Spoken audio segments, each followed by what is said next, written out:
présente, mon nom est Éric Roby, je suis l'auteur, metteur en scène et producteur de Ribbentrop et je vous souhaite la cordiale bienvenue à la scène de Bonneuf.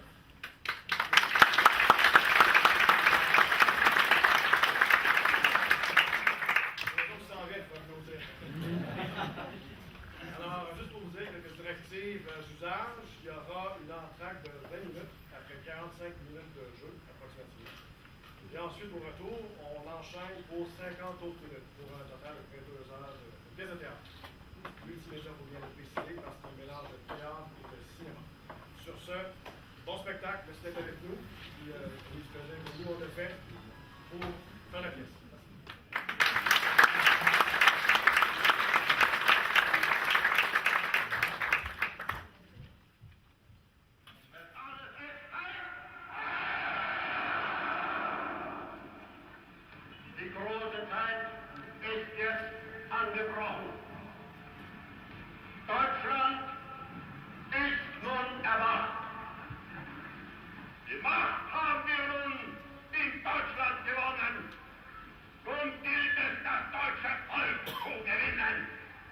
Ich weiß es, meine Kameraden, es ist euch wohl oft schwer gefallen, wenn ihr meint, es müsse nun ein Wandel kommen und er kann nicht und immer wieder muss der Leute auf Berg gerichtet werden.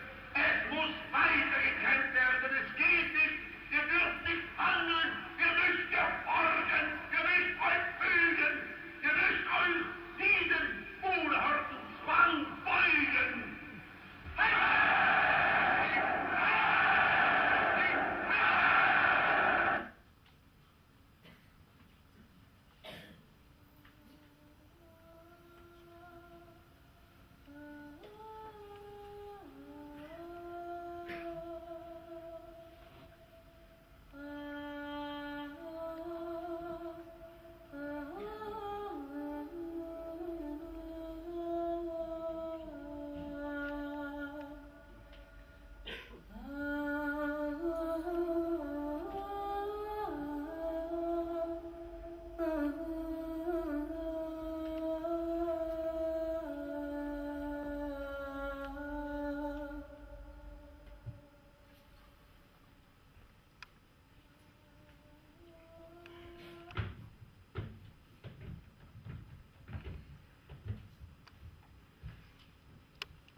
Monsieur Stewart, dites-moi, nous avons des candidats pour un autre poste de dessinateur aujourd'hui?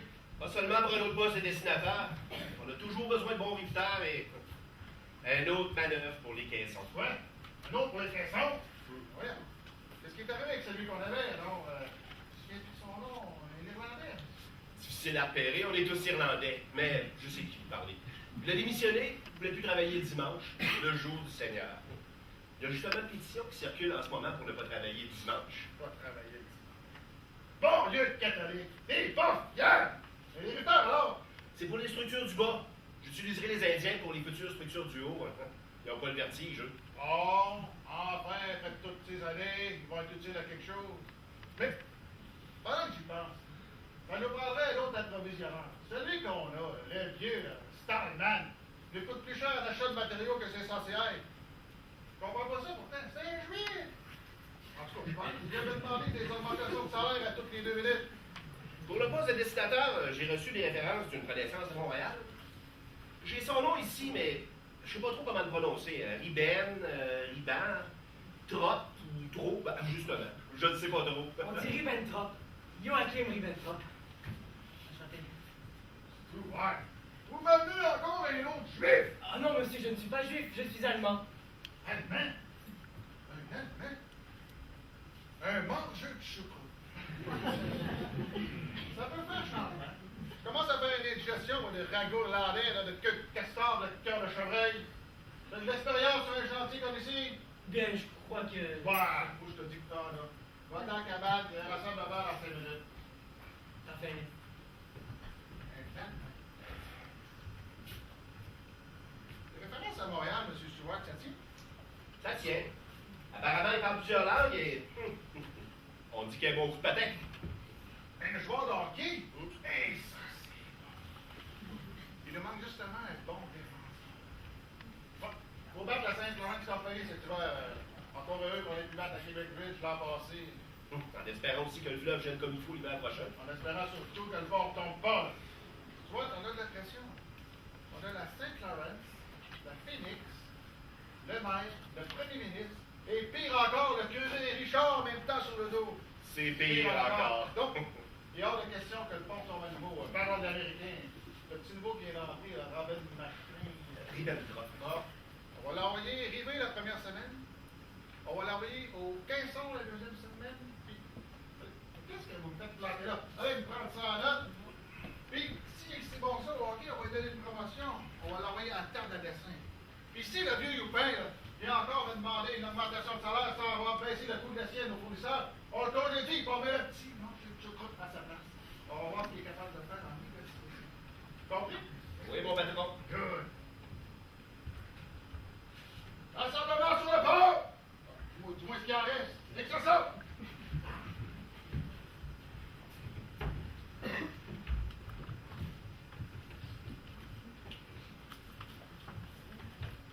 Monsieur, souvenez-vous qu'il y a eu 76 victimes quand le pont est tombé le 29 août 1907.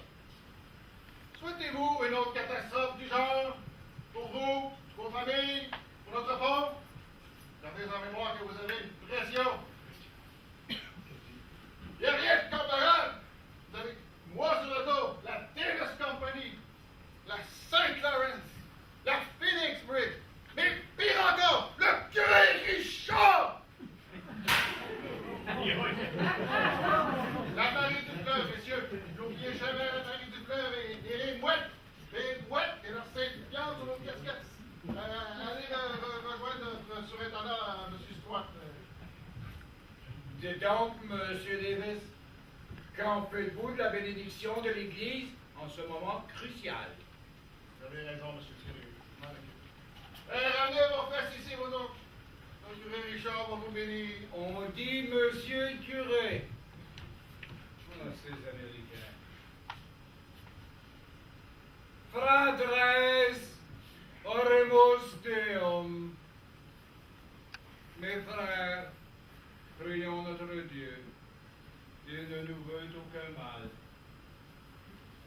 Ne blasphémez point son nom lors de votre labeur, sinon à vous de grands malheurs, tout comme vos prédécesseurs. Vous devez tout à votre Tout-Puissant, notre Seigneur, notre Dieu, notre Père. Nous lui devons obéissance en tout lieu. Lecture de la deuxième épître de Saint Paul aux Corinthiens.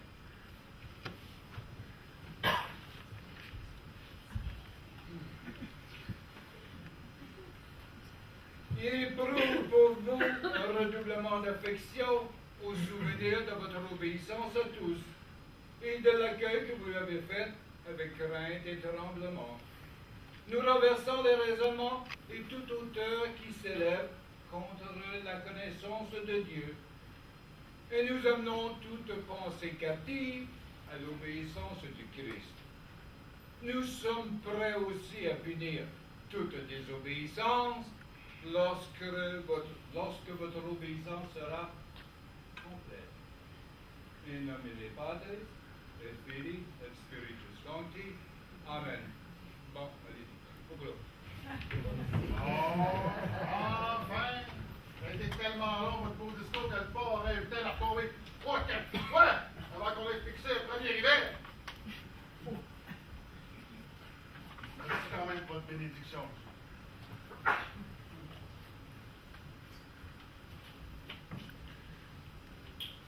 Ne blasphémez point son nom lors de votre labeur, sinon à vous de grands malheurs, tout comme vos prédécesseurs. Quel rythme! C'est pas mal ça, mais c'est pas mal du tout.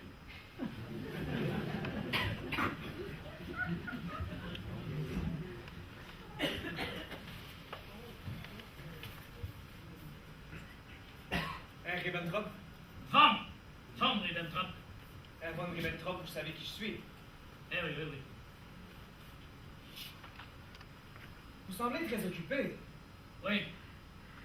crois que dans les circonstances présentes, c'est nécessaire et essentiel. L'essentiel. Qu'est-ce que l'essentiel? Ah, je vous vois venir, docteur Rogelson. Et à 100 millions à la ronde, même. Vous souhaitez de moi, bien, afin de bien paraître dans votre rapport freudo-psychanalytique, que je me confesse à vous portant sur mes prétendus crimes contre l'humanité, n'est-ce pas? Vous souhaitez d'ores et déjà entendre un repentir, afin de vous enorgueillir d'emblée, afin de vous faire reconnaître, voire même applaudir au sein de l'ordre des pseudo-psychiatres militaires, et où le public pourrait, à votre décès, vous encenser devant un buste taillé selon vos mensurations cérébrales. N'est-il pas? Vous faites état de vos prétendus crimes, mais vous êtes formellement accusé, Von Ribbentrop. Vous avez déjà été entendu devant les maîtres Jackson et Maxwell Fyfe à la cour de Nuremberg. Je n'obéissais qu'aux ordres. Élaborez, j'aimerais comprendre. Que je n'obéissais qu'aux ordres, dis-je. Aux ordres de qui? Aux ordres de mon Führer. Et qui est-il? Exactement. Aux ordres de mon Führer, dis-je. Ne me prenez pas pour un imbécile, docteur Bodenson. Vous ne vous appelez pas Hermann Göring, à ce que je sache. Mais qui est votre Führer? Adolf Hitler. Et c'est ce dont je vous menais.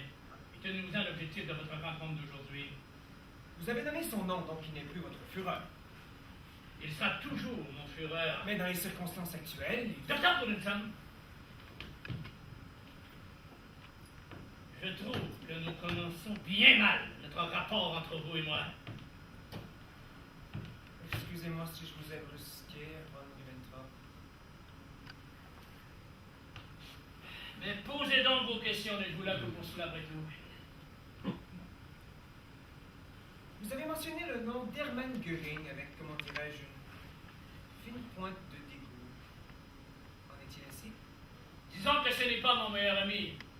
Il y a des gens... Quel régime là? Un bien meilleur ami. Ne me questionnez jamais. On ne tranche jamais de Bodenson sur des informations que vous connaissez déjà. Surprenez-moi donc avec des questions qui vous rendront moins idiots dans votre apprentissage sur nous, les méchants nazis de Nuremberg. Votre tâche, votre devoir est de comprendre, et rien de plus que cela. Vous l'avez dit vous-même, n'est-ce pas? Parlez-moi de votre Führer, Hitler. Était-il au courant des crimes qu'on l'accuse, et si oui, aurait-il agi afin que ceux-ci se perpétuent? J'essaie de comprendre. Je vous l'ai dit moi-même. Ça ne peut être possible. Hitler est un homme bon, pur. Et il n'a jamais mangé de viande. Il nous appelait, nous, les mangeux de chair morte. Probable que Himmler a perpétré toutes ces choses contre ses ordres. Himmler. Oui, Himmler. Et pourtant, vous venez de me dire... Enfin, passons. Et vous, que pensez-vous de ces atrocités? C'est ahurissant, je ne comprends pas. Comment peut-on me qualifier comme un des responsables de ces monstruosités? Je ne comprends absolument pas. On m'accuse de choses terribles. Mais je vous le répète, je n'obéissais qu'aux ordres. Et je n'en savais rien. Ma vie, j'ai obéi. J'ai commencé ma carrière politique en 1932, alors qu'Hitler et le national-socialiste se dirigeaient vers le pouvoir. Avant cela, j'étais un homme d'affaires. Quand la guerre 14-18 a éclaté, j'ai quitté le Canada, en bateau, au fond de cale, à travers le charbon. Je me dirigeais vers mon pays, l'Allemagne. Je servis. À la fin de la guerre, j'étais gradé, premier lieutenant. Parlez-moi de cet épisode lorsque vous avez fait le salut hitlérien devant le roi d'Angleterre. Je vous dirais que le roi lui-même ne fut pas offensé, que je n'ai pas dit « Ah, Hitler » en faisant le salut devant lui. C'est la presse britannique qui en a fait toute la place. D'ailleurs, le lendemain, le roi a déclaré qu'il comprenait qu'il ne le prenait pas. Revenons à Hitler. Comment le trouviez-vous vers la fin? Pouvez-vous expliquer votre question? J'aimerais, si le docteur Bodenson, vous adresser un point important. Est-ce que les accusés d'avoir participé à la destruction de pays tout entier, d'avoir détruit des vies? Mais sachez que j'ai construit des grandes choses aussi, comme des ponts célèbres. des Comment chemins de fer, était-il vers la fin, et vous, comment étiez-vous? Vous êtes habile à voir dans vos questions, docteur Bodenson, vous gardez le cap. Vous êtes un fin stratège et non un psychiatre. C'est tout à votre honneur. Hitler dans les 2 dernières années. Des raciste, entêté, de plus en plus antisémite. Il n'y a jamais avoué qu'il perdrait la guerre, jusqu'en avril 45, à 6 semaines de la fin. Il parlait encore de la gagner à vue de nez. J'avoue qu'à ces moments précis, je trouvais que ses idées n'étaient pas claires. Je crois que la seule façon d'essayer de comprendre son antisémitisme qui grandissait sans cesse, c'était qu'en Amérique, votre monsieur Roosevelt, son esprit, était sous l'influence de nombreux juifs, pour les nombreux chats, bien sûr, qui gravitaient autour de lui. Hitler s'était donc convaincu qu'une conspiration internationale, dirigée par les juifs, était la cause de la guerre. Ne pensez-vous pas qu'Hitler savait que c'était lui seul qui avait causé la guerre? Ribbentrop! Ribbentrop!